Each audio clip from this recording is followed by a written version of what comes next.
Morning, everybody. I'm Raluca Cherry, and today I'll be presenting an evaluation of the proposed Hola Kola zero calorie carbonated soft drink product line, a new venture proposed for Bebida Sol. The project involves a zero calorie drink and a significant capital of 50 million pesos for new equipment and is expected to have a 5-year lifespan.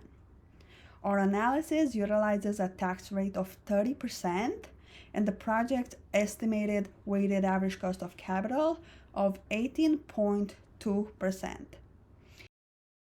The Hola Cola project is designed for medium-term operations with equipment expected to last for 5 years. Strategically, it aligns with a growing demand for health-conscious beverages, ensuring Bebida Sol stays relevant in an evolving market. The project also assesses both financial viability and a strategic fit within the company's overall portfolio. Accurate capital budgeting decision, we focus strictly on incremental after-tax cash flows. Several specific items require careful consideration. The sunk cost, the 5 million pesos already spent on the market study, is a same cost. Because this past expenditure cannot be recovered, they are excluded from our analysis.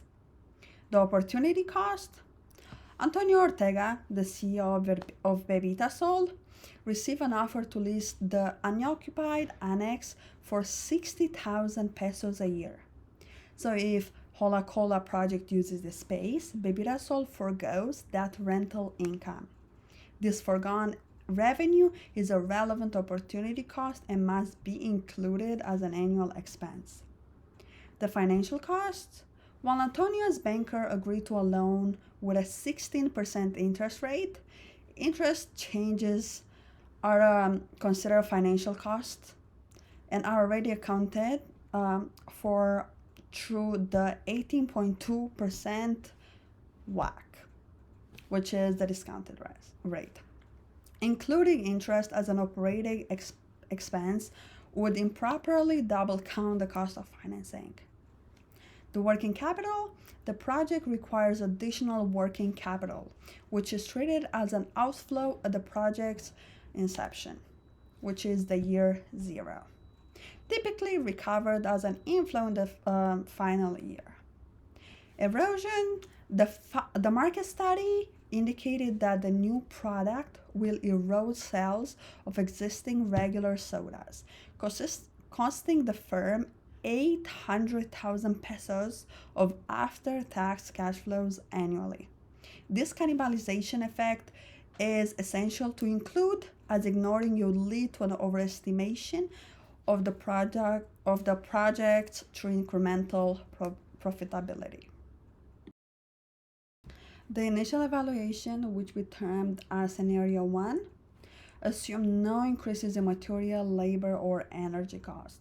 The metrics derived from this base case were the net present value of negative 1,716,061 pesos and an internal rate of return of 16.86% and a profitability index of 0.97. Since the project results in a negative NPV and an IRR that is less than the cost of capital, the base case presents a financially unfavorable outcome. Under those initial assumptions, the project will destroy shareholders' value for Bebida Sol. To assess the project's resilience, we conducted a sensitivity analysis, particularly focusing on the cost and price fluctuation, as the product is highly sensitive to these variables.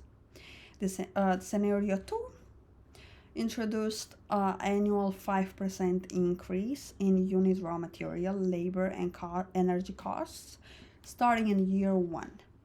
This significantly deteriorated the project's financial performance.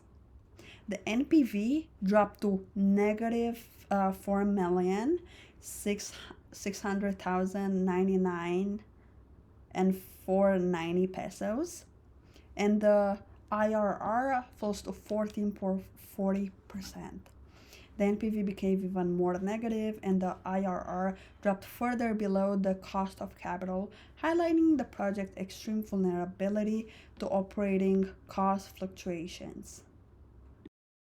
In scenario 3, we maintain a 5% annual cost increase from scenario 2, but model the effect of bebitasol implementing a 5% annual increase in the unit sale price, accepting a corresponding 2% annual decrease in sale volumes.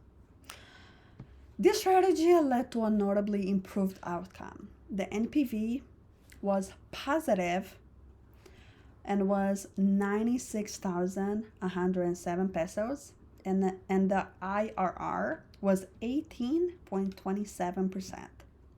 And the discounted payback period was within the project's lifetime, which was the 4.99 years. Therefore, scenario 3 shows that the project achieves a marginally positive NPV and an IRR that slightly exceeds the WACC. This suggests that the product could become viable if bebitasol can effectively manage to pass on cost increases through price adjustment without disproportionate loss of volume. The Kola project offers strategic benefits such as addressing Mexico's rising obesity problem and leveraging bebitasol's strong financial position. It also offers the potential for market expansion and innovation in the low-calorie segment. However, the financial risks are significant. The negative NPV risks, for example.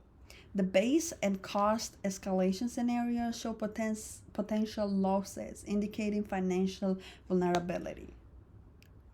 Also, the 50 million pesos outlay increases exposure to poor returns.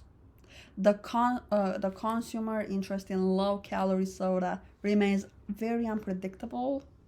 Profits occur only under optimistic sales and cost conditions, leaving little room for error, and the project's financial health is susceptible to market and cost fluctuations. In addition, Antonio Ortega has historically favored investments only when confidence in both demand and financial resources is high. Given this conservative approach, and the fact that the project is highly sensitive to cost and price variables, the current financial analysis leads to a definite conclusion. Overall, the Hola project is not financially viable under its initial assumptions. While scenario 3 demonstrates marginal profitability, the risks outweigh the benefits. Therefore, it is recommended that bebitasol does not go forward with the Hola project in its current form. Before committing to this significant investment, the company requires further more extensive and robust market research, specifically a detailed analysis of price elasticity in the target market and a clearer understanding of the competitive landscape are crucial to confirm the feasibility of the pricing strategy presented in scenario 3. Without confidence in its ability to manage rising operational costs and implement necessary price increases without major volume loss, the project remains way too risky.